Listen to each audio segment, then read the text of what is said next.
इसमें कहीं प्रॉब्लम नहीं आती है? क्योंकि हर आदमी चाहेगा भाई अखिलेश जी हमारे यहाँ आए।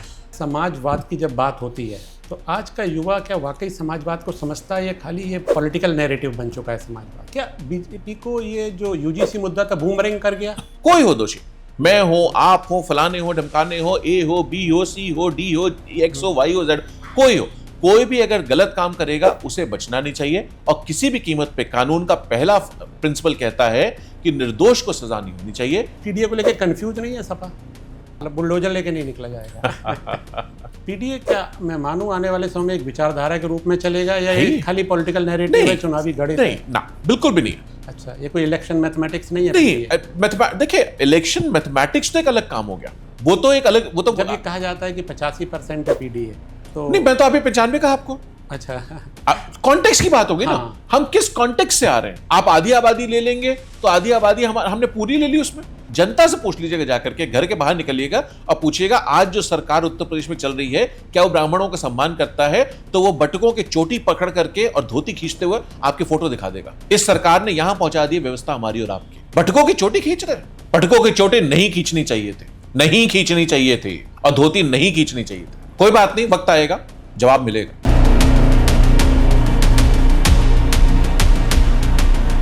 नमस्कार दोस्तों, आज के जो हमारे गेस्ट हैं वो एक एकेडमिशियन रहे हैं, ऑथर हैं और वर्तमान में पॉलिटिशियन हैं, यानी कि एकेडमिशियन टर्न्स पॉलिटिशियन है। उन्होंने मैनेजमेंट स्टडीज़ में स्टार्डस्ट यूनिवर्सिटी से एमएससी किया है। उसके बाद उन्होंने एमफिल किया कैम्ब्रिज यूनिवर्सिटी से। Afterwards he did PhD in strategy and marketing management from the Cambridge University. That was a joint programme with MIT USA। और उनको लीडरशिप इन डेवलपमेंट के लिए भी हार्वर्ड द्वारा सिलेक्ट किया गया है। उसके बाद उन्होंने IIM अहमदाबाद में as an academician, as a assistant professor join किया। वहाँ पर वो बिजनेस पॉलिसीज, स्ट्रेटजी, इनोवेशंस के टीचर रहे हैं, उन्होंने पढ़ाया है। लेकिन सरप्राइजिंग एलिमेंट ये है कि नवंबर 2011 में उन्होंने अपनी इस जर्नी को एक हल्का सा ब्रेक दिया and he transition into a full time politician. और वर्तमान में वो समाजवादी पार्टी के प्रवक्ता हैं और राष्ट्रीय सचिव भी हैं। बड़ा इंस्पायरिंग जर्नी रही है और बड़ा एक आप जहाँ नॉर्मल वे में देखते होंगे कि जो एकेडमिशियंस हैं, कन्वेंशनल डिग्री कॉलेज यूनिवर्सिटीज़ के प्रोफेसर मैक्सिमम आपको पॉलिटिक्स में दिखाएंगे, लेकिन मैंने अभी तक कोई ऐसा पॉलिटिशियन नहीं देखा है जो IIM या IIT टर्न पॉलिटिशियन रहा हो। तो ये जर्नी कैसी रही और क्या इसमें चैलेंजेस आए और क्या इसमें प्लस था, क्या माइनस था, हम डिस्कस करेंगे। आप बहुत बहुत स्वागत करते हैं प्रोफेसर अभिषेक मिश्रा जी का हमारे पॉडकास्ट विद SKM में। बहुत बहुत धन्यवाद, बहुत धन्यवाद आपका। It's a pleasure to be here. तो सर, ये ओवरऑल जो जर्नी रही ये कैसी रही? ज़्यादा रोमांटिक रही या रिस्की रही? बहुत इंटरेस्टिंग जर्नी रही सो फार। एंड मैं हमेशा ईश्वर को धन्यवाद देता हूँ इसके लिए कि हम लोगों को अलग अलग आयामों पे, अलग अलग चीज़ों पे काम करने का मौका मिला। जब शुरू से हम लोग क्योंकि पढ़ने लिखने वाले माहौल में पैदा हुए, तो सरस्वती को सब कुछ अपना साधना का सबसे बड़ा आराध्य अगर माना तो सरस्वती को माना, और उस रास्ते पे बढ़ते रहे। फादर हमेशा कहते थे, बेटा कि धरती पे पढ़ाई से ज्यादा आसान कोई दूसरा काम नहीं है, तो आप जितना पढ़ सकते हो उसको पढ़िए। तो हम लोगों ने पढ़ने के रास्ते पे, और ईश्वर की बड़ी कृपा रही, बड़े अच्छे गुरुओं का सानिध्य प्राप्त हुआ मुझको। बहुत अच्छे उनके साथ काम करने का, सीखने का मौका मिला। चाहे स्ट्राथक्लाइड हो ग्लासगो में, चाहे कैम्ब्रिज की बात हो, चाहे MIT की बात हो, चाहे हार्वर्ड की बात हो, और फिर कुछ शिक्षा देने का मौका भी मिला। बहुत इंटरेस्टिंग जर्नी थी। और उसको छोड़ के शिक्षा एक अलग, अगर आप देखेंगे तो एक तरीके का आइवरी टावर से ऑपरेट करता है। और उसको छोड़ करके राजनीति में, जैसे कहते हैं when you get your hands dirty in real life, कि हो क्या रहा है, कैसे हो रही हैं चीजें, क्या मुद्दे हैं, लोग किन बातों की चर्चा कर रहे हैं, एक दूरी बना करके नहीं, उस तक पहुंच करके, उनके बीच उतर के, उनके बीच बैठ करके। तो वो जो ट्रांजिशन था जर्नी का, वो अपने आप में मुझे लगता है मेरी जिंदगी का सबसे बड़ा लर्निंग एक्सपीरियंस था। और मैंने बहुत कुछ सीखा, उसको जिया है, और बड़ी शिद्दत से, बड़ी मोहब्बत से जीने की कोशिश की है, और उसका मुझे बड़ा लाभ हुआ। सर, जैसे नवंबर 2011 में आपने वहाँ से शायद आई सपोज रिजाइन किया, और फरवरी मार्च में चुनाव थे, तो क्या पहले से कुछ माइंडसेट बन रहा था या कुछ बात चल रही थी कि हाँ क्या पॉलिटिक्स में आना है, नहीं आना है, और it was just an accidental कि just you took a decision, जैसे बहुत सारे लोग इस तरह लेते हैं, और you embarked on to this new journey? Well, let me say that I've always been fascinated by autobiographies. Okay. जिंदगी में सबसे ज्यादा लिटरेचर अगर मैंने पढ़ा है तो वो ऑटोबायोग्राफीज का और बायोग्राफीज का पढ़ा है। एंड जब भी आप बायोग्राफीज ऑटोबायोग्राफीज उठा के पढ़ते हो तो you start typical journey, John F Kennedy and Pandit Nehru, Discovery of India, Gandhi's experiments with truth, और उन चीजों से शुरुआत होती, फिर George Bernard Shaw, Mark Twain and so on and so forth. तो उस जर्नी में कहीं ना कहीं दिमाग में एक पॉलिटिकल स्ट्रक्चर का जो एक बड़ा रोल होता है, बड़ा आयाम होता है, एक बड़ा कर गुजरने का मौका जो आपको वो प्लेटफॉर्म देता है, वो दिमाग में, दिल में, जहन में कहीं ना कहीं रहा। उससे एक फैसिनेशन रहा। लेकिन रास्ता जो था, जो मैंने चुना था, वो मेरा एकेडमिक्स का रास्ता था, एडवाइजरी रोल्स का रास्ता था, पॉलिसी का रास्ता था। Policy was always fascinating for me. लेकिन पॉलिटिक्स में इलेक्टोरल पॉलिटिक्स में आकर के करने का मौका मुझे, माननीय राष्ट्रीय अध्यक्ष जी उस समय प्रदेश अध्यक्ष थे, जब चुनाव लड़ रहे थे 2011 से 12 वाला, उस समय उनके साथ रह के, उनके साथ काम करके, उनसे जुड़ करके उन्होंने मौका दिया और उसके माध्यम से मुझे राजनीति में आने का मौका मिला। मुझे लगता है कि एक बहुत बड़ा जिंदगी भर की जो मेरी कमाई थी, वो शिक्षा थी मेरी जिंदगी, चाहे पढ़ाई लिखाई, नौकरियां, corporate consultancies, projects, advisory roles, policy writing, उन सब पे हम लोगों ने बहुत काम किया था। लेकिन उन सबको छोड़ करके एक बहुत बड़ा निर्णय था, लेकिन मुझे उन्होंने विश्वास दिया कि आप आइए, आप जैसे लोगों को, राजनीति में अच्छे लोगों को भी आना चाहिए, और उन्होंने हम लोगों को मौका दिया। सिर्फ कहना नहीं, कहने को तो बहुत लोग कहते हैं, सभी लोग मन से ही बात कहते हैं, लेकिन उन्होंने मुझको और हमारे जैसे बहुत सारे लोगों को मौका दिया, टिकट दिया, लड़ाया चुनाव में, और चुनाव में मदद की, मेहनत की, जिताया, और उसके बाद काम करने का मौका दिया। जैसे सर, आपके फादर भी एडमिनिस्ट्रेटिव सर्विसेज में रहे हैं, आप you have been born and brought up I suppose in Lucknow, और एक अच्छा एनवायरनमेंट, उसके बाद एक कॉर्पोरेट एनवायरनमेंट में आपका रहना हुआ। कॉर्पोरेट एनवायरनमेंट बिल्कुल अलग होता है। हाँ। थोड़ा सा वहाँ पर ग्लैमर होता है, एक लग्जरी भी होती है, सारी चीज़ें हैं जी। उस लग्जरी को छोड़ के नाली खड़ंजे लखनऊ के उत्तरी विधानसभा के, और सीवर, और लोगों से मिलना, और हर तरह के लोगों से ज़मीन पर मिलना, तो कैसा, मतलब कैसे आपने अपने माइंड सेट को चेंज किया, या कैसे आपने उसको एक्लेमेटाइज किया? मुझे लगता है एक चीज़ और थोड़ा सा, कि समाजवादी पार्टी से आपका कैसे जुड़ा हुआ, अखिलेश यादव जी से? क्या मैंने ये भी सुना आपके, क्या वो क्लासमेट रहे हैं? नहीं, क्लासमेट। अच्छा, क्लासमेट, कभी भी नहीं। तो कैसे जी, तो आपने 2 सवाल पूछे। पहला, आईएएस अफसर के घर में जन्म लेने से ये तो सच है कि एक जीवन की कुछ सुविधाएं आपको ईश्वर की कृपा से टेकन फॉर ग्रांटेड हो जाती हैं। लेकिन मेरे फादर का एक बड़ा वो था, वो शुरू से उनके बारे में हम लोग हमेशा 2 चीज़ उनके बारे में हम लोग हमेशा मानते थे। पहला तो ये कि उन्होंने हमेशा ऑन साइट, जैसे मुझे याद है, हम लोग बहुत छोटे थे, बचपन की बात होगी, 2-4 साल के रहे होंगे, जब वो एसडीएम हुआ करते थे, तो नगर पालिका के ओसी का चार्ज था उनके पास उस समय, क्योंकि कॉन्स्टिट्यूशनल अमेंडमेंट नहीं था, तो मेयर और सभासद वाली पद्धति नहीं थी, तो वहां जो भी एसडीएम या आईएएस का नॉर्मली होता था, उसको चार्ज दे दिया जाता था। तो वो ओसी थे। हर रात को मुझे याद है, गाड़ी में वो निकलते थे देखने के लिए कि कहाँ गड्ढे हैं, कहाँ पर लाइटेड फ्यूज हैं, कहाँ चौराहों पर दिक्कत हो रही है, कौन बाहर सो रहा है, और उस टाइप का। तो हम लोग जब डीएम रहे, कई जिलों में डीएम रहे, लखनऊ में 2 बार डीएम रहे, कमिश्नर पोस्ट हुए, तो उनमें भी हम लोगों को मौका मिला कि लोगों से गांव-गांव जा करके, जुड़ करके, उनसे कहानी, उनके साथ तो नहीं जाते थे ऑब्वियसली, क्योंकि भाई वो तो सरकारी सिस्टम में जाते थे, लेकिन कहानियां सुन करके जब वो लौट के आते थे, पूरा धूल से सने हुए, तो सुनाते थे कि आज इस गांव में गए, इस गांव में गए, इस गांव में गए, इस गांव में गए, ये हुआ, ऐसा हुआ, ये दिक्कतें आई। तो कहीं ना कहीं हमारी अपब्रिंगिंग का वो हिस्सा रहा था। दूसरा, हम लोग गांव घर से रहने वाले हैं, तो गांव घर से जुड़े रहे। कभी भी मौका मिलता था तो गांव जाना, हमारी दादी दादा सब वहां रहते थे, तो उसमें गांव जाने आने का एक सिस्टम बना रहा, तो उससे भी जुड़ाव रहा।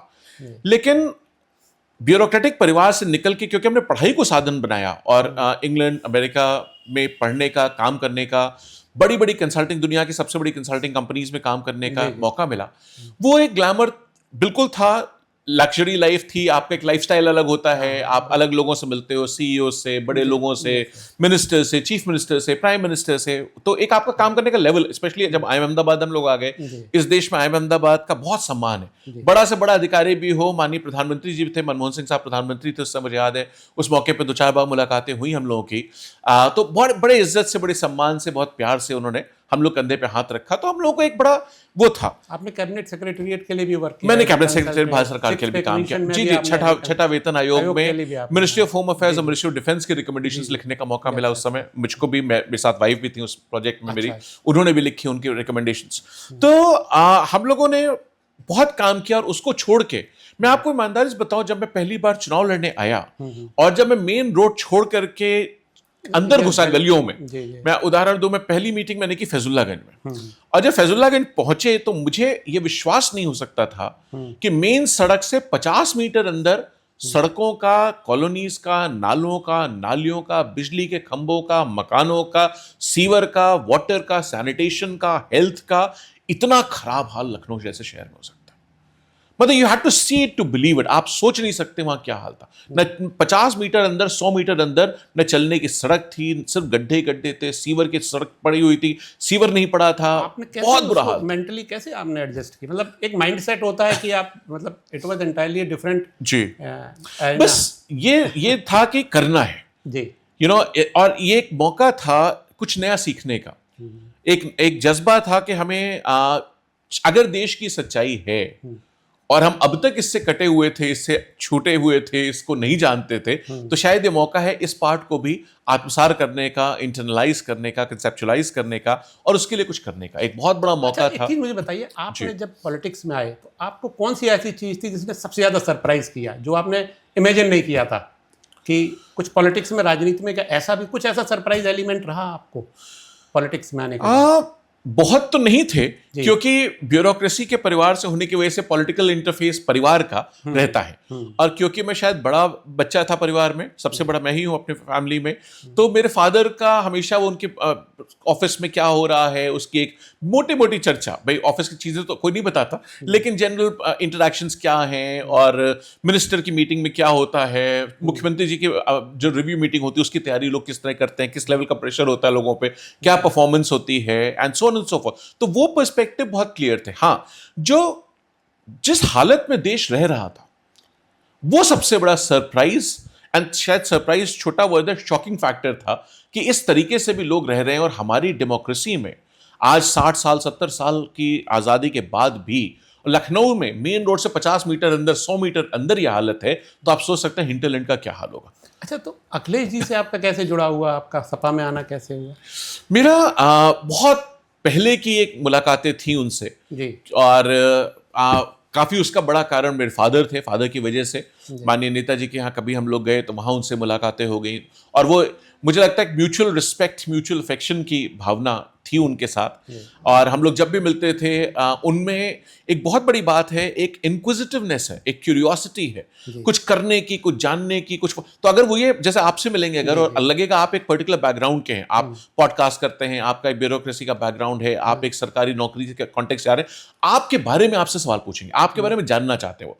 तो मेरा उनका वो एक कॉन्टेक्स्ट हमेशा रहा कि हम लोग जब भी मिले तो एक्साइटिंग आइडियाज की बात, टॉपिक्स का डिस्कशन, आइडियाज उनको बहुत फैसिनेट करते हैं। तो ये हम लोग जब भी मिलते थे हमेशा कुछ ना कुछ एक्साइटिंग बात होती। जैसे मान लीजिए कभी मिले, मैं उदाहरण दे रहा हूं कि जैसे मान लीजिए गन्ने का इशू चल रहा है, तो ही वुड डिस्कस, और उनको पता होता है, उनको वो पढ़ते हैं, उनको आज भी उन्हें पढ़ने का शौक है, पहले भी बहुत था उन्हें पढ़ने का शौक, कि उन्हें ये होगा कि भाई अच्छा मेरठ में ये हो रहा है, महाराष्ट्र में ये है, ब्राजील में क्या होता है, मॉरिशस में गन्ने का में जो शुगर का कंटेंट है वो कितना है, वहां क्रॉप 16 महीने में होती है, यहाँ 12 महीने में होती है, यहाँ 9 महीने में होती है, ये high intensity high yield variety है वर्सेस ये। तो पेड़ों का तो उनको जानने का शौक बहुत है। तो हम लोग कभी भी बैठते थे तो घंटे, 2 घंटे, 3 घंटे लंबी लंबी बातें, जर्नीज हम लोगों ने बहुत सारी साथ की, कभी प्लेन में साथ गए, कभी गाड़ी में साथ गए, ट्रेन में भी हमने साथ में सफर किए हैं। तो उसमें उनका वो जो फैसिनेशन था जानने का, कुछ करने का, और एक चीज उनमें है जो लोग शायद कम समझते हैं, वो ये है कि is very very development oriented and is extremely positive as a person, बहुत ज्यादा। तो आप उनको कुछ नेगेटिव बात करो तो छोड़ो यार, राजनीति में दिल बड़ा रखना चाहिए, नेगेटिव बात नहीं, पॉजिटिव बात करनी चाहिए। तो वो उनसे मैं बहुत इंप्रेस हुआ, उनकी बातों से, उनका जो नजरिया था। मुझे देश के पटल पे कोई दूसरा नेता उस एज ग्रुप में जिसके साथ हम लोग जुड़ के काम कर सकते हो और जिसको हमारा एक्सेस हो जहां तक हो, मुझे कोई दूसरा ऐसा नहीं दिखा जो कि उनकी बराबरी, उनके विजन, उनकी सोच, उनकी डेवलपमेंट, उनकी पॉजिटिविटी में कर सके। तो वो एक फैसिनेशन डेवलप हुआ, वो एक इज्जत का भाव, सम्मान का भाव डेवलप हुआ, एंड फाइनली वी टुक अ प्लांच करनी, ठीक है, इनके अंडर में, इनकी लीडरशिप में हमें काम करना है। कुछ ऐसा लग रहा है अगर आज के पॉलिटिकल इसको राजनीतिक परिदृश्य को देखें जी, और विशेषकर समाजवादी पार्टी को, ऐसा लग रहा है कि जो समाजवादी पार्टी में maximum concentration, focus, power centre सिर्फ अखिलेश जी बनते जा रहे हैं। द्वितीय पंक्ति के नेता हैं या द्वितीय पंक्ति है जो होती है, और जैसे हम लोगों का काम है सर्वे कराने का सर, ग्राउंड लेवल, वहाँ से भी बहुत सारे लोग सपा के कार्यकर्ताओं से भी मिलते हैं और भी बहुत से नेताओं से हम लोग मिलते हैं। तो ये सुनने में आता है कि जब नेताजी का समय था तो ये था कि वहाँ बहुत सारे दती पंक्ति के नेता थे जिनसे कि कार्यकर्ता मिलता था और सेटिस्फाई होकर जाता था। भारतीय जनता पार्टी में भी हर कोई योगी आदित्यनाथ से नहीं मिल सकता है, लेकिन ब्रजेश पाठक से मिलता है, केशव प्रसाद मौर्य जी से मिलता है, स्वतंत्र देव से मिलता है, आरएसएस वालों से मिलता है, एंड ही गेट सेटिस्फाइड, उनके आंसर्स मिलते हैं और क्वेरीज का रिजॉल्व होते हैं। लेकिन यहाँ पर जो भी कार्यकर्ता है या वो कोई पदाधिकारी है, सब अखिलेश जी के पास जाना चाहते हैं, उन्हीं से मिलना चाहते हैं। वर्तमान में जो बाकी लोग मतलब क्या आप इसको कुछ ज़्यादा सेंट्रलाइज कर दिए पावर अखिलेश जी ने इस समय अपने पास। आपने जो बातें की उसमें दो महत्वपूर्ण बिंदु निकल के आते हैं। जी, मैं दूसरे से शुरू करता हूं। आपने जो कहा कि मिल नहीं सकता, आपने नाम लिया, मैं उल्टा कहना चाहूंगा। सर मिलना चाहता है। नहीं, आपने उत्तर प्रदेश के मुख्यमंत्री जी का नाम लिया कि उनसे हर आदमी नहीं मिल सकता, आज जो मुख्यमंत्री हैं। हाँ। ठीक, मैं तो इतनी बात कह रहा हूं, यही सबसे बड़ा अंतर समाजवादी पार्टी के कल्चर में। समाजवादी पार्टी का कल्चर कार्यकर्ता बेस्ड पार्टी है, यहां हर आदमी आसानी से मिल सकता है। ये सकने की बात कर रहा हूं मैं आपको, कैपेबिलिटी अलाउड है, वेलकम्ड है, एक्सेस है उसका। आप हाथ पकड़ सकते हैं, आप जाकर के अपनी बात रख सकते हैं, आप इनफैक्ट उनसे लड़ भी सकते हैं। आप कह सकते हैं कि नहीं मैंने तो ये कहा था, आपने किया नहीं, तो वो आपको प्यार से समझाएंगे, वो करेंगे। तो ये तो एक्सेस की बात हो गई, और ये स्टाइल मुझे लगता है समाजवादी पार्टी में हमेशा था। मैंने तो काम करने का मुझे सौभाग्य नहीं मिला, लेकिन मैंने नेताजी के बारे में कहानी सुनी है कि नेताजी पार्टी ऑफिस में गर्मी हो चाहे जाड़ा हो, लॉन में बैठ जाते थे और जो आए उससे मिलना एक्सेसिबल था। मैं सर पर्सनली बेसिकली मैनपुरी से बिलोंग कर रहा हूं। अच्छा, और मैंने बचपन से नेताजी को देखा है जी। आते हुए देखा है, बहुत सारे जो विधायक थे या उस क्षेत्र में थे तो आते रहते थे। उनसे वो एक्सेसिबल थे, he was very much accessible, right. और लेकिन उस समय एक समय और भी दौर था जब अखिलेश जी पूर्ण तरह से राजनीति में नहीं आए थे, लेकिन लोग अगर शिवपाल जी से मिलते थे या राम गोपाल जी से मिलते थे तो उनको लगता था हम नेताजी से मिल लिए। आज क्या ऐसी स्थिति नहीं आ रही है? अब ये मैं दूसरा आपका सवाल है जो आपने दोहरा दिया, मैं इसका जवाब देता हूं आपको। आप अगर मिलने का संभावना हो, फॉर एग्जाम्पल आपने दूसरी पार्टी का निर्णय लिया, सवाल नाम लिया, तो क्या अगर लोगों को मौका मिले तो क्या वो नहीं मिलना चाहेंगे उनसे? जैसे आपने माननीय योगी आदित्यनाथ जी का नाम लिया, तो क्या उनसे नहीं मिलना चाहेंगे? क्या बीएसपी के जो नेतृत्व है उससे नहीं मिलना चाहेंगे? या अगर मौका मिले तो क्या देश में जो प्रधानमंत्री है उनसे नहीं मिलना चाहेंगे, या कांग्रेस के नेता, कोई भी हो, आदमी जिस नेता के पीछे चलता है जी, उससे मिलना चाहेगा। हमारी पार्टी में वो कैरिस्मेटिक लीडरशिप अगर है तो माननीय अखिलेश यादव जी की है, राष्ट्रीय अध्यक्ष जी की है, राइट। तो ये तो जायज है कि सब उनसे मिलना चाहेंगे।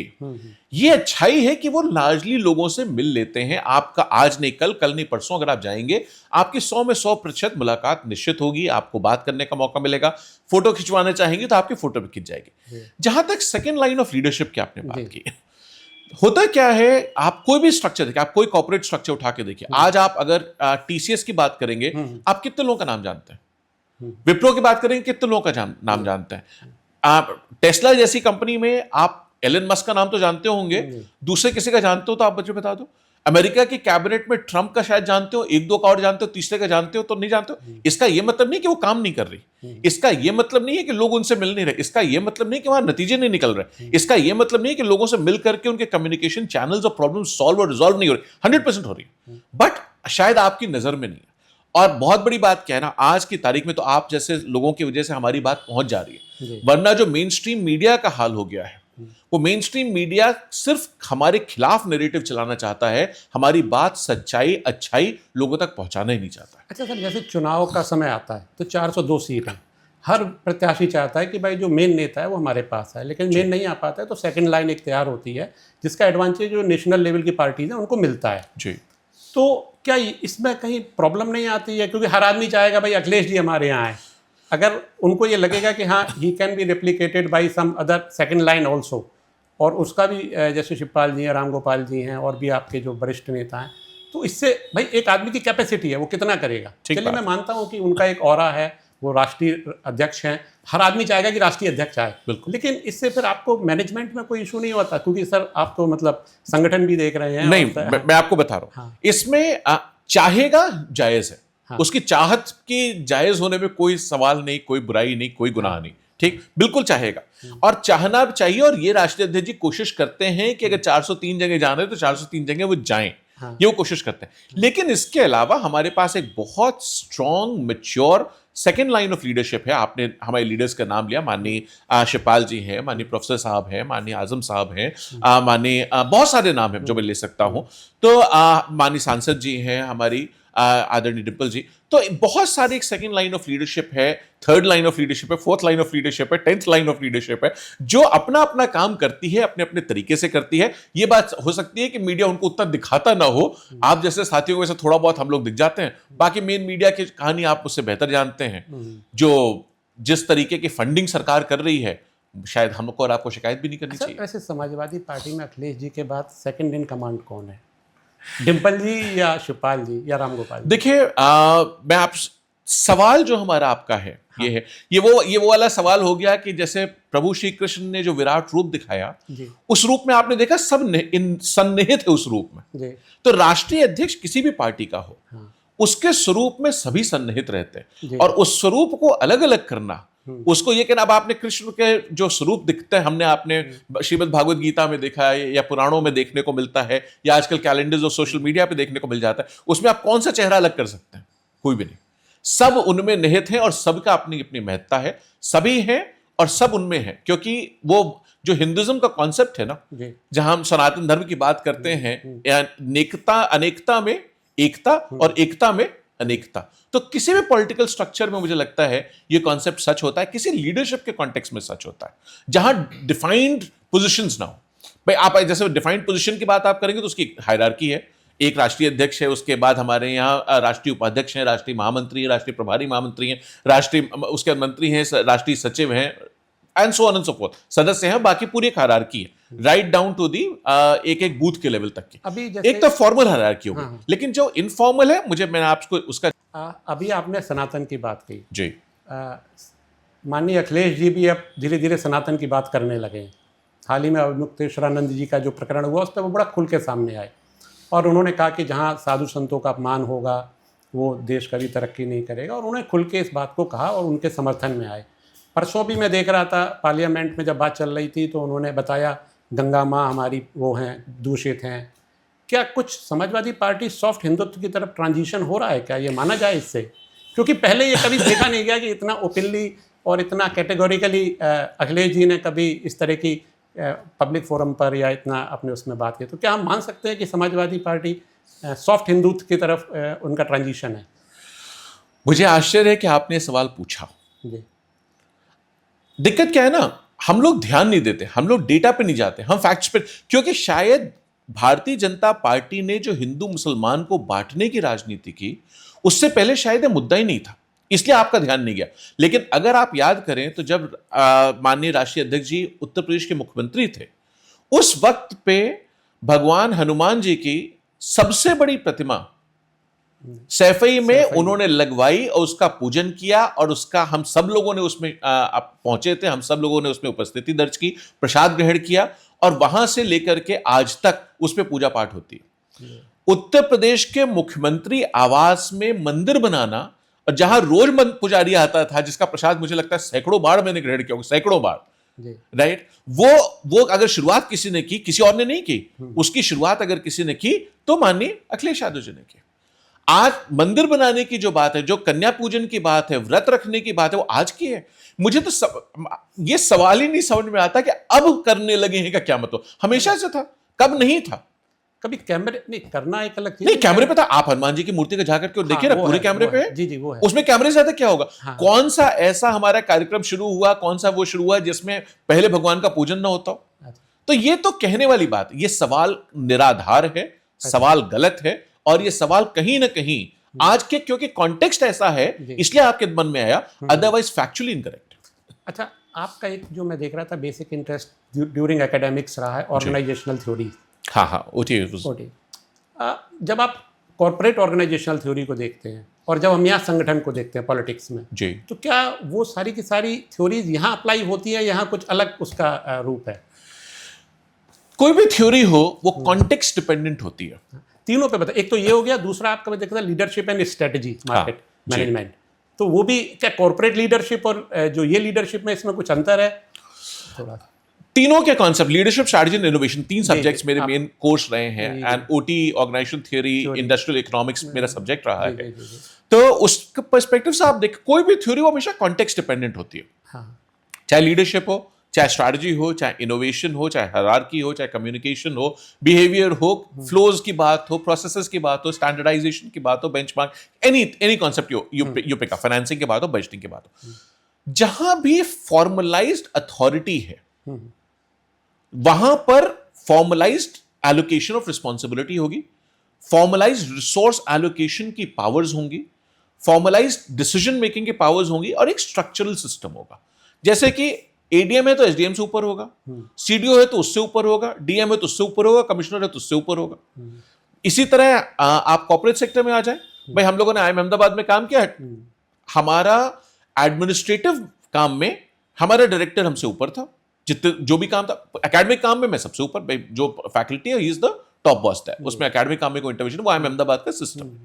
लेकिन आप इसी तरीके से आप कॉर्पोरेट सेक्टर में आ जाइए, सीईओ है वो सीईओ से ऊपर है, सीएफओ से ऊपर है, सीएक्सओ से ऊपर है, उससे नीचे प्रेसिडेंट्स होंगे, वाइस प्रेसिडेंट्स होंगे। सब जहां अनडिफाइंड हायरार्कीज हैं, जहां अनडिफाइंड, अनरेगुलेटेड, अनरिस्ट्रिक्टेड स्ट्रक्चर्स हैं, जहां जो म्यूचुअली इंटरडिपेंडेंट स्ट्रक्चर्स हैं, सारे ही होते हैं पर एक वो कंटिन्यूम पे होते हैं। तो मुझे लगता है पॉलिटिकल स्ट्रक्चर जो है, पॉलिटिकल डिसीजन मेकिंग जो है, पॉलिटिकल लीडरशिप जो है, पॉलिटिकल कम्युनिकेशन जो है, पॉलिटिकल रिसोर्स एलोकेशन की जो प्रोसेस है, वो बहुत ज्यादा लीडरशिप डिपेंडेंट है, कैरिस्मेटिक लीडरशिप डिपेंडेंट है, टॉप पर्सन डिपेंडेंट होती है, हर जगह हर स्ट्रक्चर होता है।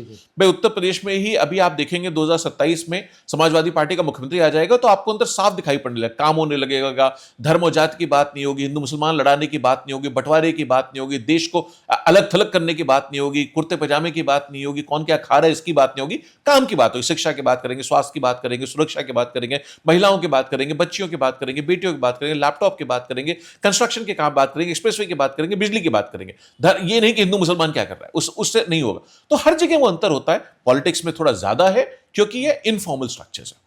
अच्छा, तो कुछ आपको फिर भी जो लीडरशिप का जो रोल होता है जी, वो कॉर्पोरेट में ज्यादा डिफाइनिंग होता है या आपको लगता है पॉलिटिक्स में ज्यादा रहता है? दोनों जगह बहुत क्रिटिकल है। अच्छा, दोनों जगह बहुत डिफाइनिंग है।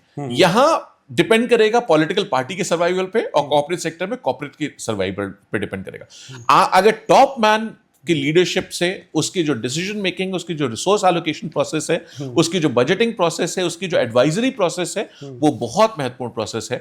उसको कोई भी हो, किसी से ये कहना कि यहां ज्यादा महत्वपूर्ण वहां कम है, नहीं, दोनों जगह सर्वाइवल की बात है, दोनों जगह ऑल पावरफुल है, ऑल इंपॉर्टेंट है। आपको क्या लगता है समाजवाद की जब बात होती है तो आज का युवा क्या वाकई समाजवाद को समझता है या खाली ये पॉलिटिकल नैरेटिव बन चुका है समाजवाद?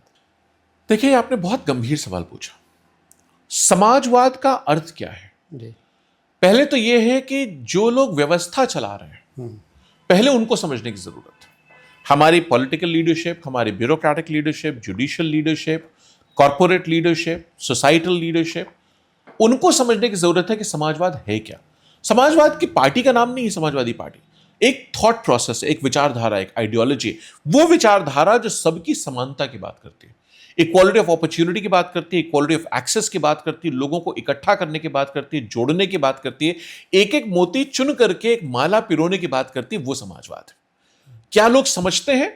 कुछ ज्यादा, कुछ बेहतर समझते हैं, कुछ थोड़ा कम समझते हैं, कुछ को समझाने की जरूरत अभी बाकी है। As for anything in life, जिंदगी जो भी सत्य है, क्या हम और आप अपना कर्म समझते हैं? क्या कृष्ण ने गीता में जो प्रवचन किया, हजारों साल के हमारी आपकी धरोहर है, क्या हम और आप समझते हैं? कर्मण्येवाधिकारस्ते मा फलेषु कदाचन, क्या हम और आप पूरी तरह आत्मसात करके उसको जी रहे हैं?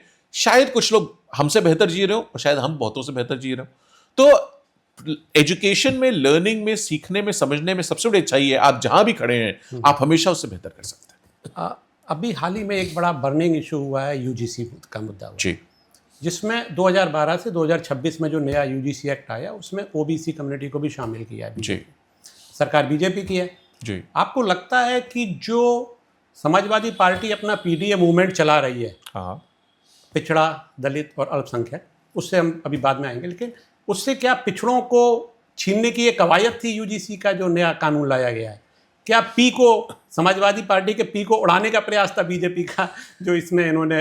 देखिए, समाजवादी पार्टी में राष्ट्रीय अध्यक्ष जी ने साफ कहा, पीडीए का मतलब है पीड़ित, दुखी और अपमानित। इसका जाति से, वर्ग से, समाज से, धर्म से, क्षेत्र से, भोजन से, कपड़े से, भाषा से, क्या खाते हैं क्या नहीं खाते, इससे कोई खास लेना देना नहीं है। हाँ, हमारा कॉन्स्टिट्यूशन देश का कुछ वर्गों को अलग तरीके से डिफाइन करता है, उसके शेड्यूल्स हैं, उसके एनेक्सेस हैं, वो एक अलग काम हो गया, वो तो शेड्यूल लिस्टिंग है, वो तो कॉन्स्टिट्यूशन का काम है। हमारे कॉन्स्टिट्यूशन ने क्या है, हम सब संविधान को मानने वाले लोग हैं, तो संविधान ने जो हमको दिया है हम उसका सम्मान करते हैं, उसका पालन करते हैं। लेकिन मैं आपको इतना कह सकता हूं कि कौन किसको छीनना चाह रहा है, कौन, देखिए वो भी पॉलिटिकल पार्टी चला रहे हैं, तो वो भी चाहेंगे कि हम अपनी बात लोगों तक पहुंचा करके सरकार में बने रहें, और हम ये चाहते हैं कि हम उनकी सच्चाई लोगों को बता करके उनको हटा सकें। तो ये आज की तारीख का सबसे बड़ा सच है कि जनता ने, भारतीय जनता पार्टी कुछ कर लिया, वो कुछ कर लिया। आप देखना, ये इस एक मुद्दे की बात नहीं है, कोई मुद्दा ले आए, कोई बिल ले आए, कोई एक्ट ले आए, उसका विरोध होगा, क्योंकि जनता ने उनके खिलाफ मन बना लिया। 2024 में बन गया था। 2024 का रिजल्ट साफ इस बात का इंडिकेशन था कि जनता चाहती थी उनको हटना है, वो घर जाए। क्या बीजेपी को ये जो यूजीसी मुद्दा था बूमरैंग कर गया? जो सारे मुद्दे बूमरैंग। आप इसकी चिंता मत करिए, कौन सा था, आप कोई नाम लेंगे, क्योंकि जिस तादाद में जो सवर्ण या जनरल कम्युनिटी रोड पर आ गई है इसके खिलाफ, या उनका जो अपना कंसर्न है, इससे बीजेपी थोड़ा सा वो हुई है। आपको क्या लग रहा है, उनको बूमरैंग किया है? मैंने आपसे क्या कहा, हाँ। सिर्फ एक मुद्दा नहीं जी, ये भी, इसके बाद भी, उसके बाद भी, उसके बाद भी, उसके बाद भी जितने मुद्दे। कल का बजट आया, कल 1 तारीख थी, आज 2 को हम बात कर रहे हैं। बजट में आप मुझे बता दो कौन सी एक चीज है जो कि जनता को पसंद आई, या जनता के पक्ष की थी, या जनता ने कहा बहुत अच्छा है। स्टॉक मार्केट में आपने देखा होगा, मुझे लगता है, अगर मेरा नंबर मुझे ठीक से याद है, तो 10 लाख करोड़ रुपए का एक दिन का नुकसान है कल का। ये माननीय प्रधानमंत्री जी के और माननीय वित्त मंत्री जी के बजट की परफॉर्मेंस का, मार्केट का रिफ्लेक्शन है। अभिषेक मिश्रा का रिफ्लेक्शन नहीं, समाजवादी पार्टी का रिफ्लेक्शन नहीं है, ये मार्केट का असेसमेंट है। मार्केट ने जो वर्डिक्ट दिया है वो 10 लाख करोड़ रुपए का वाइप आउट दिया है। अब वो कुछ कर लें, मैंने आपसे कहा 2024 के बाद जो उन्होंने जिस तरीके से सरकार चला रहे हैं, जनता उससे नाखुश है। जनता 2024 में घर भेजना चाहती थी। 24 से पहले अच्छा चल रहा था, 24 तक का ही तो इतनी बुराई कमा ली थी, जनता घर भेजना चाह रही थी।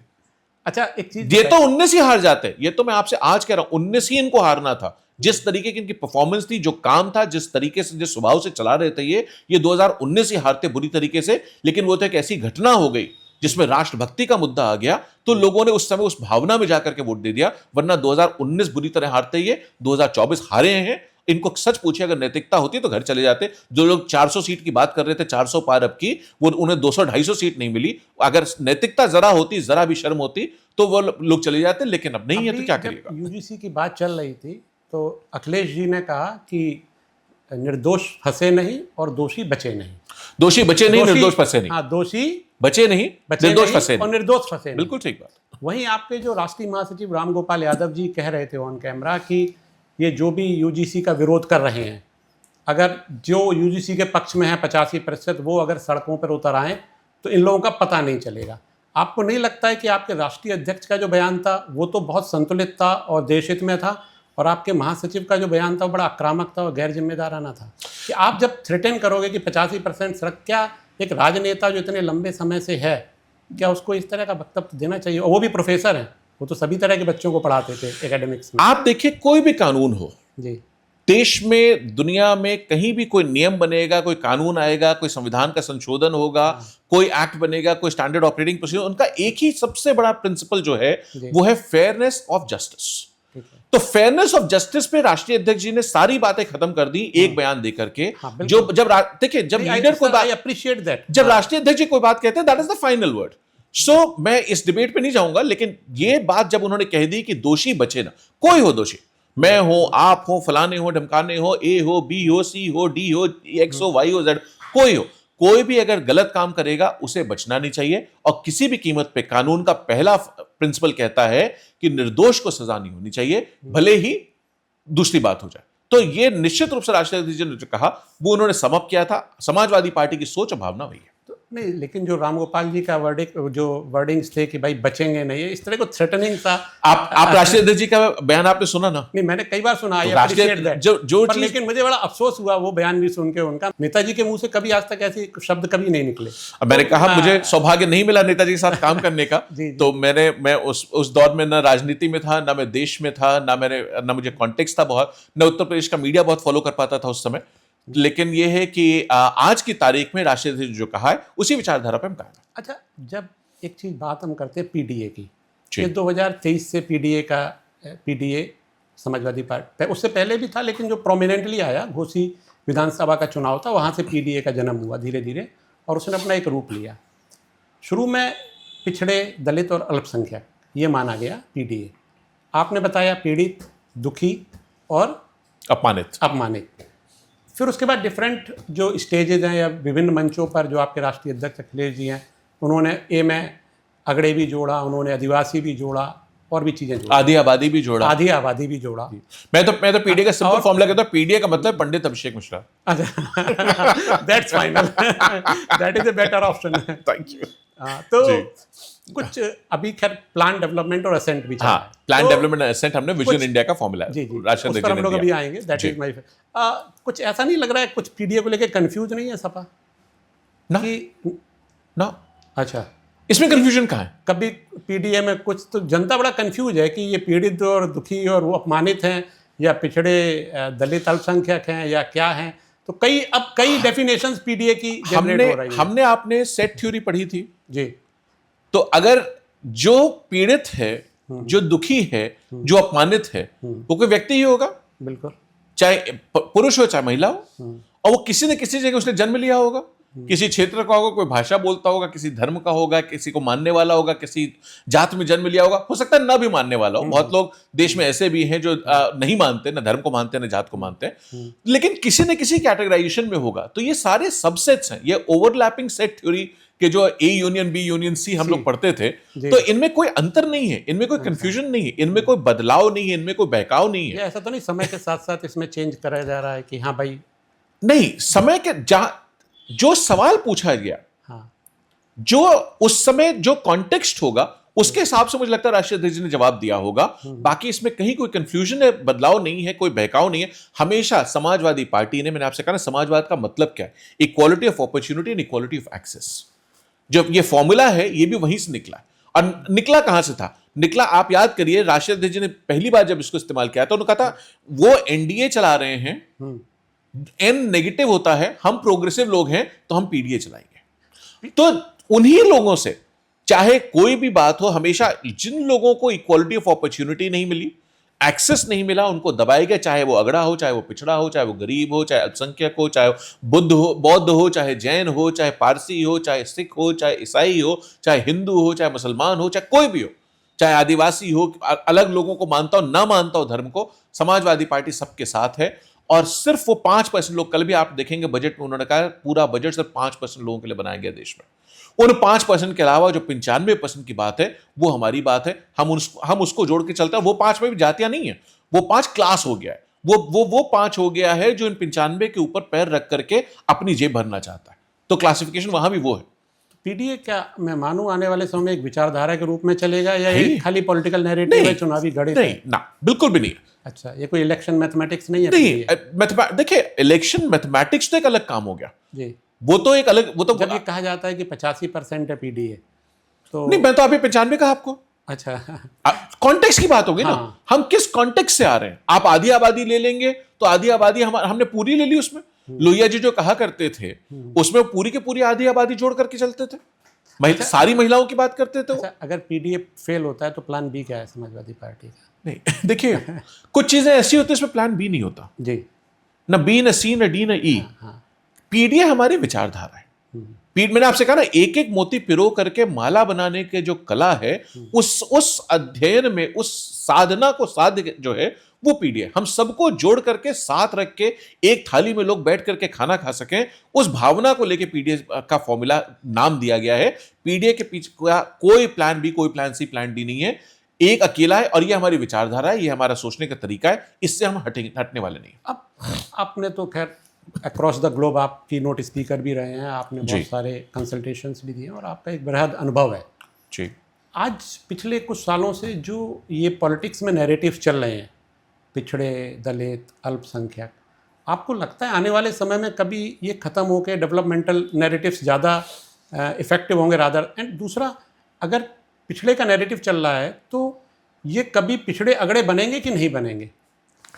आपको क्या लगता है? मतलब इसको आप पार्टी से अलग होकर, मुझे एक ट्रू मतलब मैं चाहता हूँ आपका थॉट प्रोसेस क्या कहता है?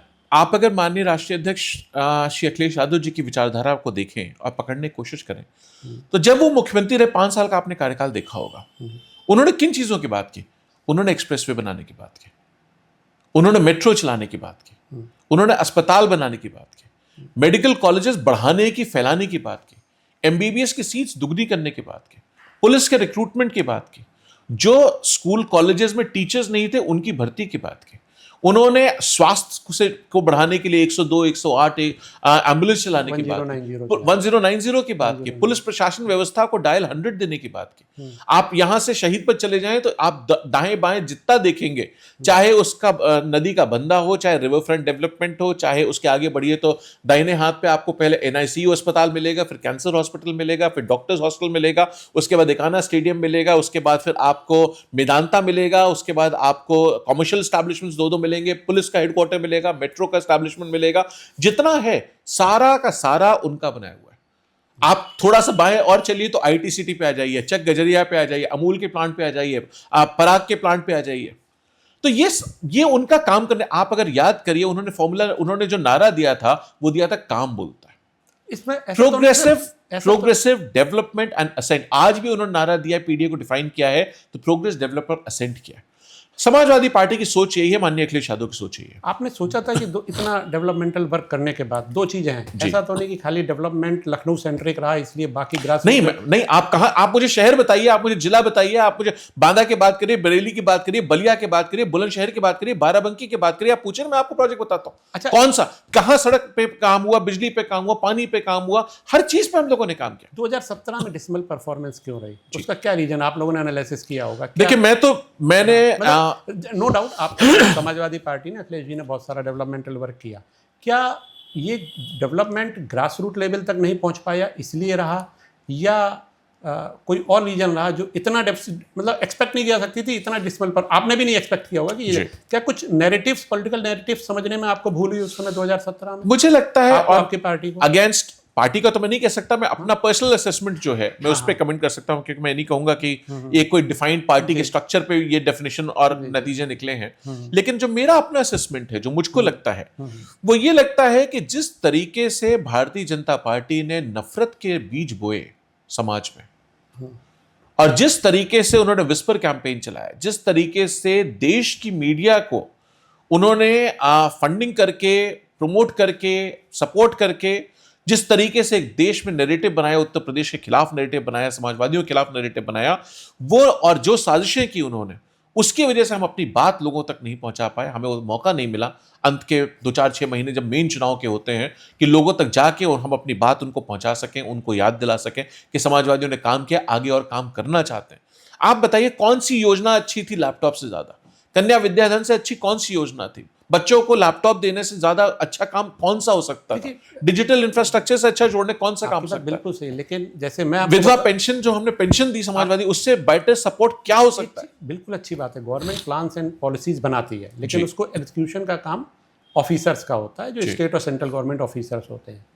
And I have also been a central government officer, और मैंने बड़ा क्लोजली देखा है कि जो योजनाएं बनाई जाती है उनका जो एग्जीक्यूशन है, उसमें जो ग्राउंड लेवल पर जब एग्जीक्यूशन होता है तो बहुत सारे चैलेंजेस भी आते हैं, बहुत सारा निगलिजेंस भी होता है, जिस वजह से जिन लोगों के लिए वो योजनाएं बनाई गई ग्रास रूट लेवल, तो उसका एक सुपरविजन बड़ा की फैक्टर होता है।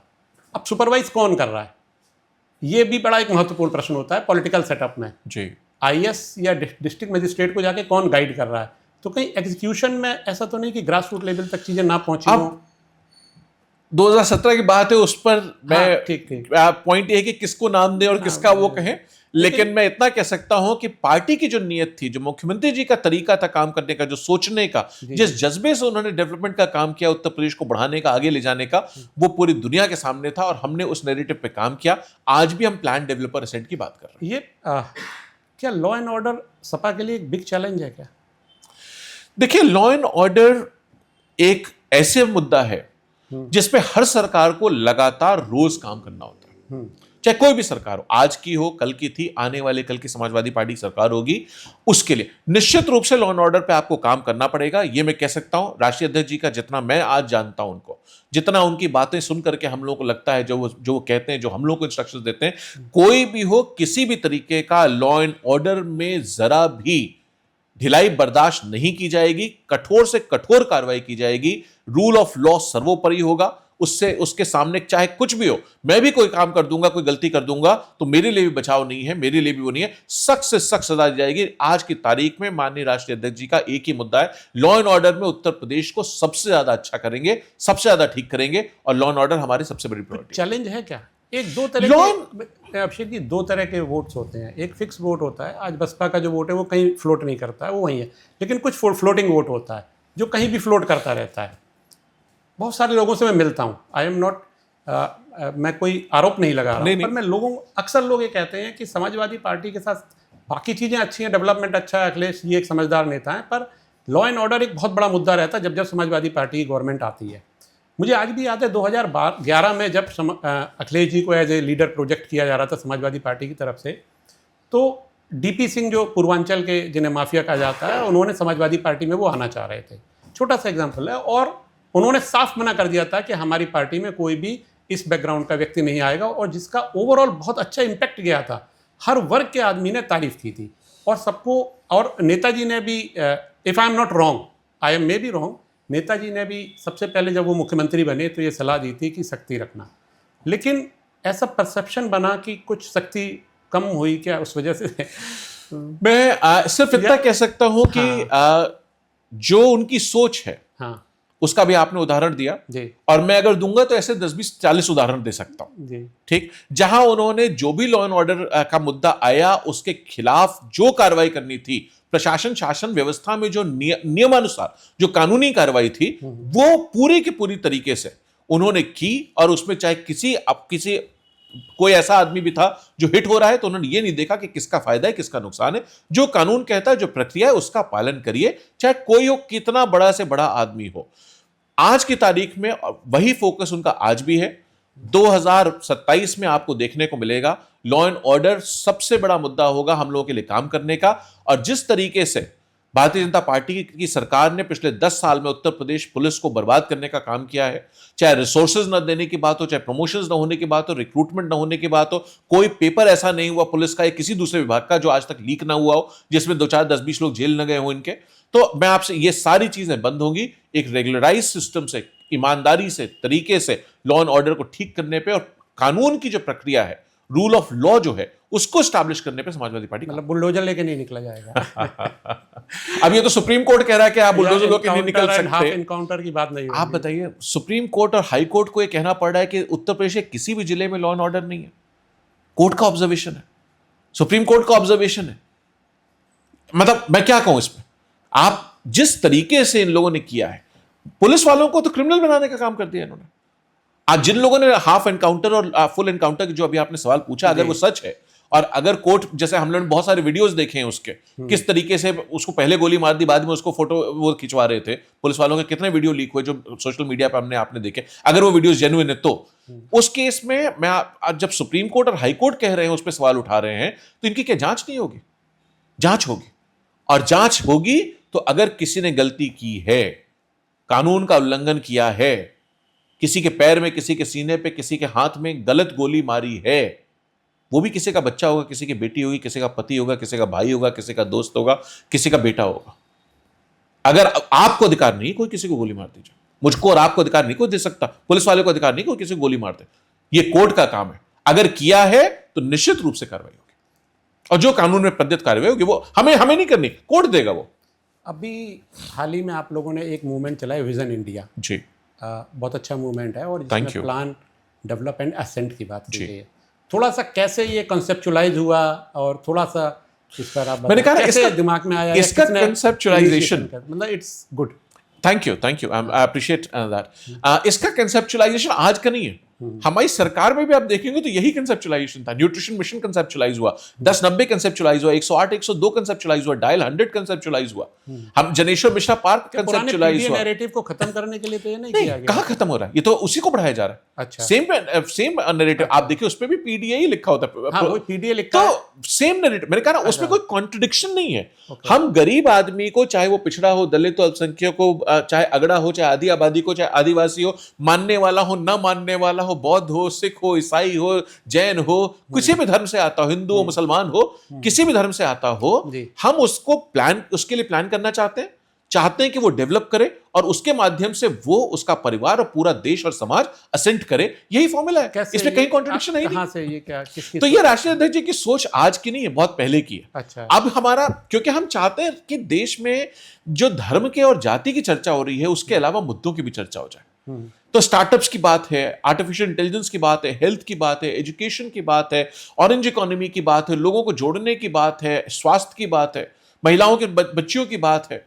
तो उसको कुछ मुद्दे भी तो आने चाहिए। ये उसी सोच का राष्ट्रीय अध्यक्ष जी का नतीजा है कि हम लोग देश भर के एक्सपर्ट्स को ला करके कि भाई अर्बन प्लानिंग में आपकी क्या सोच है, हाउसिंग पॉलिसी में आपकी क्या सोच है, इरिगेशन में आपकी क्या सोच है, नई टेक्नोलॉजीज जो है, डेटा सेंटर्स हैं, आर्टिफिशियल इंटेलिजेंस है, यूनिकॉर्न्स है, इनके बारे में एक्सपर्ट्स की क्या सोच है, उससे सीख करके हम उसको एब्जॉर्ब करके और देश के सामने मुद्दा रखना चाहते हैं। जिस मंच पर माननीय राष्ट्रीय अध्यक्ष अखिलेश यादव जी बैठते हैं, वो मंच अपने आप उसकी आवाज दूर तक जाती है।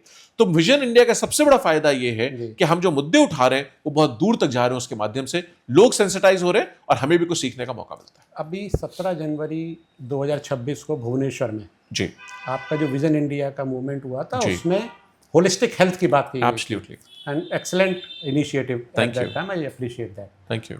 वहाँ पर उन्होंने बोला कि ये बीजेपी वाले योग की बात करते हैं, और लेकिन अगर आप स्कूलों में, कॉलेजों में जाओ तो कहाँ योग पढ़ाया जा रहा है, कहाँ किया जा रहा है, और ग्राउंड लेवल पे कहाँ योग दिखता है। अगर 2027 में आपकी सरकार आती है तो क्या समाजवादी पार्टी योग को जन जन तक ले जाएगी, इंस्टीट्यूशनलाइज करेगी, कॉलेज और इंस्टीट्यूशंस में उसको एज ए रेगुलर सब्जेक्ट करेगी? योग के लिए क्या आप एजुकेशन सेक्टर के एक बड़े रिवैम्प की जरूरत है। नहीं, योग को, हाँ, मैं जवाब दे दूं। जो एजुकेशन सेक्टर आज की तारीख में, चाहे स्कूल की बात करें, हायर एजुकेशन की बात करें, कॉलेजेस की बात करें, यूनिवर्सिटी की बात करें, पीएचडी की बात करें, एक अलग सोच की, और सबसे बड़ी काम जो होना है वो ट्रेन द ट्रेनर्स का काम होना है। टीचर्स की ट्रेनिंग पे, प्रोफेसर्स की ट्रेनिंग पे, उनके स्किल डेवलपमेंट के, उनकी स्किल अपग्रेडेशन पे। और तो मुझे ऐसा लगता है, मेरी इस बारे में स्पेसिफिक चर्चा नहीं हुई जो मैं कहना चाह रहा हूं, लेकिन अगर मुझे ये अच्छा बताया, लेकिन कि हम पहले बीमार होने से पहले बीमारी को क्योर कर लें। बिल्कुल, हम बीमारी को रोक लें, क्यों नहीं, हम रोक लें। Preventive medicine is the way, जो राष्ट्रीय अध्यक्ष जी ने उस दिन कहा, आपको याद होगा। तो उसमें मेरा ये सोचना है, अगर मुझको मौका मिलेगा, वो 27 में मुख्यमंत्री हो जाएंगे, मुझसे पूछेंगे तो मैं जरूर ये बात अपनी रखूंगा उन तक कि सर, इनके रिव्यू के लिए हमें एक बड़ी टीम बनानी चाहिए। देश के जो प्रोग्रेसिव लोग हैं, जो विचारधारा, जो एजुकेशन के सेक्टर के लोग हैं, उनकी एक बड़ी कमेटी बने जिसमें हमारी हेल्थ, एजुकेशन, इन सब को, और आपने एक चीज और ध्यान किया, उन्होंने इंटरडिसिप्लिनरी की बात की जी। हॉस्पिटल्स के साथ ही साथ सैनिटेशन की बात भी जोड़नी चाहिए, हेल्थ की बात भी जोड़नी चाहिए, हेल्थ लिटरेसी पे बहुत उन्होंने सवाल उठाए, वो एजुकेशन के थ्रू आएगा। तो एजुकेशन जुड़ जाए, हेल्थ जुड़ जाए, सैनिटेशन जुड़ जाए, नगर निगम की बात जुड़ जाए, अर्बन प्लानिंग जुड़ जाए, सीवेज की व्यवस्था उससे जुड़ जाए, तब तो एक होलिस्टिक मेडिसिन की आप बात करेंगे। इन सबको जोड़ के, चाहे उसमें योग की बात हो, चाहे आयुष की बात हो, चाहे किसी भी पद्धति की बात हो, जो भी वो टीम ऑफ एक्सपर्ट्स हमारी रिकमेंड करेगी उत्तर प्रदेश के बच्चों को देश में सबसे अच्छा बनाने के लिए, उस पर हम लोग काम करेंगे। चलिए, बढ़िया है, आप लोग 2027 में आएंगे और योग धन्यवाद प्रदेश में होगा।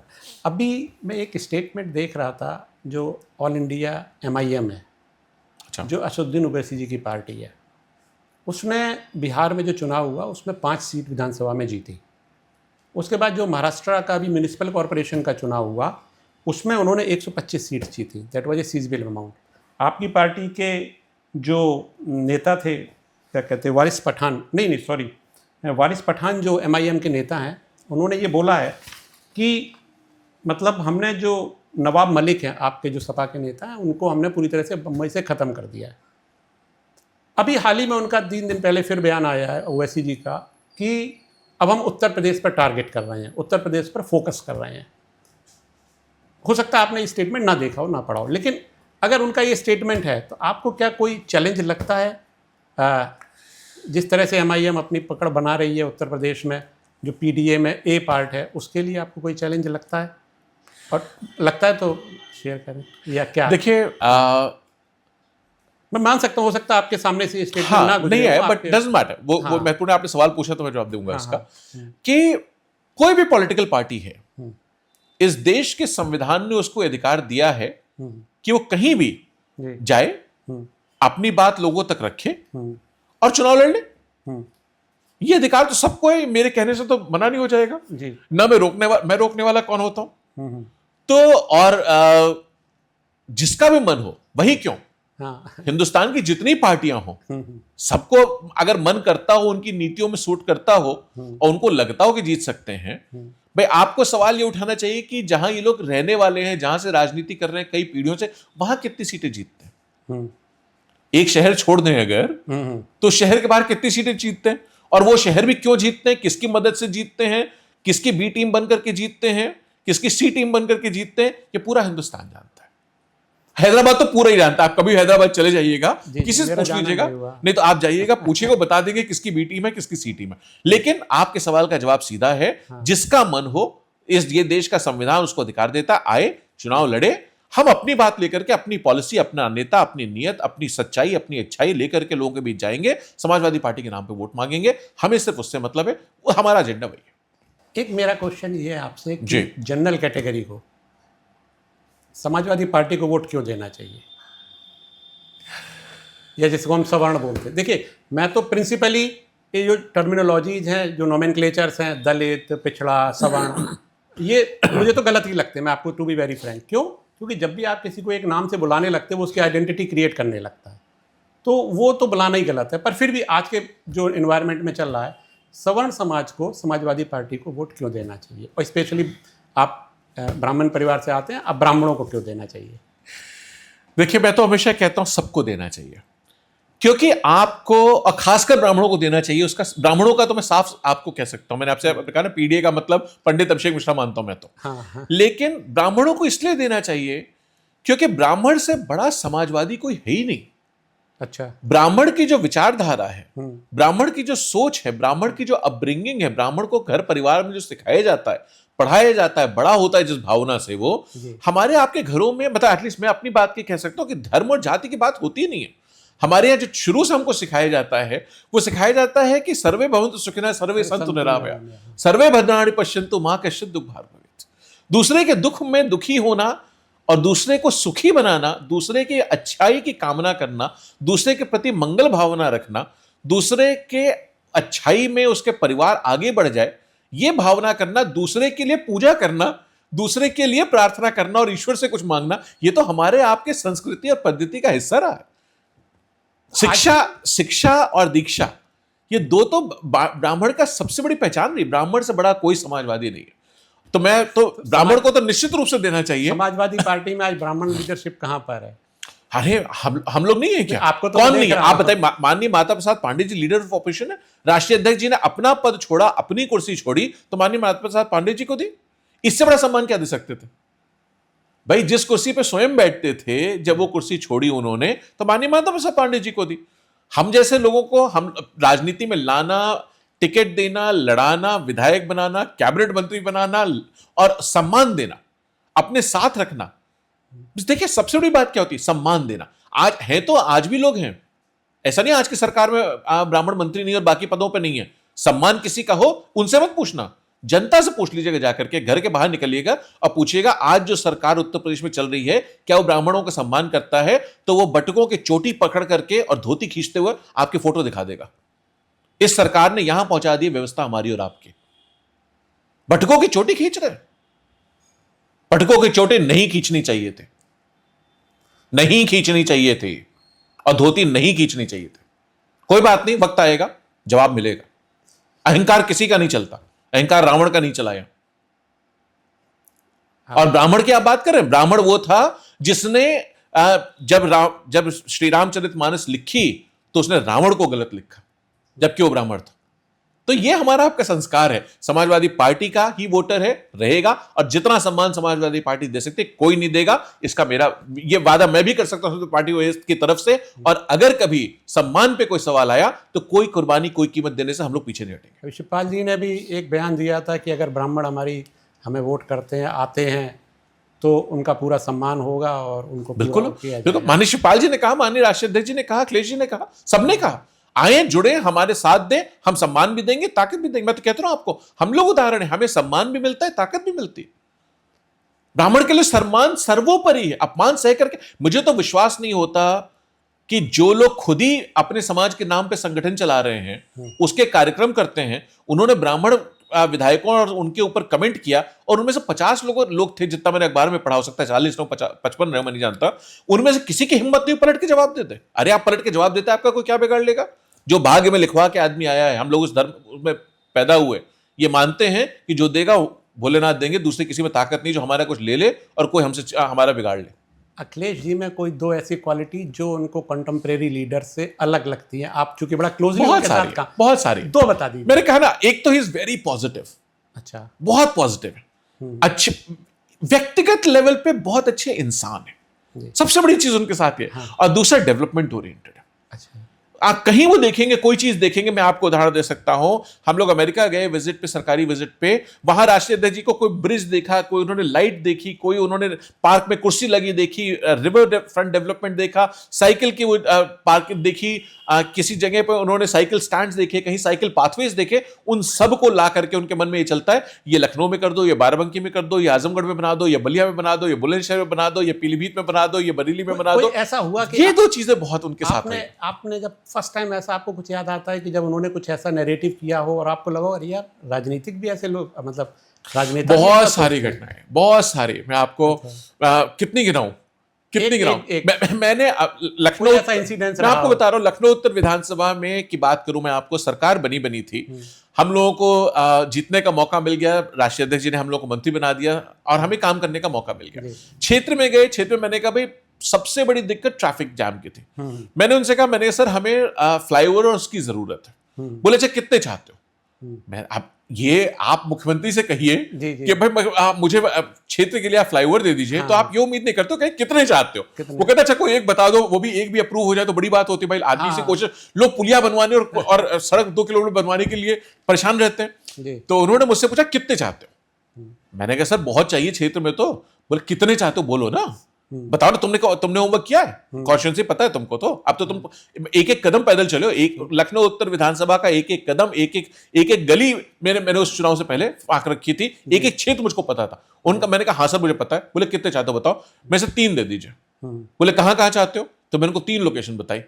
बोले अच्छा 3 के तीनों अप्रूव्ड, सबसे पहले कौन सा बनाओगे? मैंने कहा डालीगंज का रेलवे ओवरब्रिज बनाना चाहता हूं सबसे पहले, क्योंकि वहां सालों से डिमांड थी, 25 साल की डिमांड थी, 20 बार फाइल चल चुकी, फाइल पर 20 बार अप्रूवल हो चुका, आज तक कभी उसका पैसा नहीं मिला और ना कभी किसी ने, सारे अप्रूवल्स लैप्स हो चुके हैं, फाइनेंशियल कभी अप्रूवल हुआ ही नहीं उसका। तो बोले अच्छा ठीक है बना लो, लेकिन जल्दी बना लेना, तेजी से बनाओ, अच्छे से बनाओ। मैंने कहा ठीक है सर। और ये मुझे कहते खुशी है कि आज तक का देश जब से आजाद हुआ तब से सबसे तेजी से बना रेलवे ओवरब्रिज अगर कोई है तो 9 महीने में डालीगंज का रेलवे ओवरब्रिज बना है, जो रिकॉर्ड आज समाजवादी पार्टी सरकार में उनके मुख्यमंत्री रहते हुए, मेरे मंत्री रहते हुए वो बना था। आज तक वो रिकॉर्ड बीट नहीं हुआ। 9 महीने में हमने पुल बनाया और बना करके जनता को समर्पित किया। रेलवे ओवरब्रिज है, नीचे से फाटक अप्रूव खुलवाने के लिए फिर बाजार वाले मेरे पास आए, भैया पहले सिस्टम क्या है, उसका प्रक्रिया सरकार की है, 50% फाइनेंसिंग गवर्नमेंट ऑफ इंडिया करती है, जिससे वो रेलवे के जो पासेस हैं वो बंद कर देती है, और 50% स्टेट गवर्नमेंट देती है जो ऊपर का बनाती है। तो 100% हमने कहा, हमारे पास बाजार वाले लोग आए, व्यापारी आए, त्रिवेदी नगर सामने है मेरा, एक तरफ निराला नगर है, एक तरफ डालीगंज की पूरी बाजार थी, सैकड़ों की संख्या मेरे पास आए कि भैया हमारा तो घर खराब हो जाएगा, हमारी कॉलोनी खराब हो जाएगी, हमारा व्यापार बंद हो जाएगा, सब चौपट हो जाएगा, पूरी मार्केट खत्म हो जाएगी, ये तो नीचे से खुला रहना चाहिए। मैं फिर मुख्यमंत्री जी के पास गया। अच्छा, मैंने कहा कि सर अब मुझे, बोले अब क्या चाहते हो? मैंने कहा सर मुझे क्षेत्र के लिए ये चाहिए कि उसकी फंडिंग 50% आपको 100% करनी होगी, जिससे कि हम नीचे का पुल खोल के रख सके। 2-4 मिनट मैंने उनको पूरी बात समझाई। With in 3 to 4 minutes he approved का, ठीक है तो मुझे लेटर लिख दो, अप्रूवल करा लो, नीचे खुला रख दो। डबल फंडिंग उन्होंने की सिर्फ इसलिए कि जनता को दिक्कत ना हो, लोगों की जो आवाज है वो उनके दिल तक पहुंचती है, दिल में जगह बनाती है, उस पर कार्रवाई होती है। और मैं ऐसे आपको अगर उदाहरण देने पे आऊंगा तो 5 साल में पता नहीं कितने दूंगा, बट ये एक उदाहरण है। चलिए, आपको बहुत बहुत 2027 थैंक यू, बहुत धन्यवाद है। और आपसे इंटरेक्ट करके देखिए सर, जब हाई जो टेक्निकल एकेडमिशियंस और आपके जैसे लोग जब सत्ता में राजनीति में आते हैं तो डेफिनेटली कुछ ना कुछ ट्रांसफॉर्मेशन होता है। अभी तक हमारे जो रेगुलर एकेडमिशियंस थे, जो कन्वेंशनल हमारी पढ़ाई होती, कॉलेज के जो प्रोफेसर्स हैं या जो यूनिवर्सिटी के प्रोफेसर्स और लेक्चरर्स, इंटर कॉलेज के प्रोफेसर लेक्चरर्स हैं, वो राजनीति में आते थे। बट आप जैसे जब हाईली एजुकेटेड और जो टेक्निकल और जो IIM और IIT से निकले हुए लोग जब राजनीति में आते हैं तो राजनीति अपने आप में जरूर कोई ना कोई नई दिशा पकड़ती है। बिल्कुल लेगी, 100%। आपका बहुत बहुत धन्यवाद। थैंक यू, बहुत धन्यवाद आपका। थैंक यू, शुक्रिया। और जय हिंद, जय समाजवाद। Thank you very thank you. Thank you.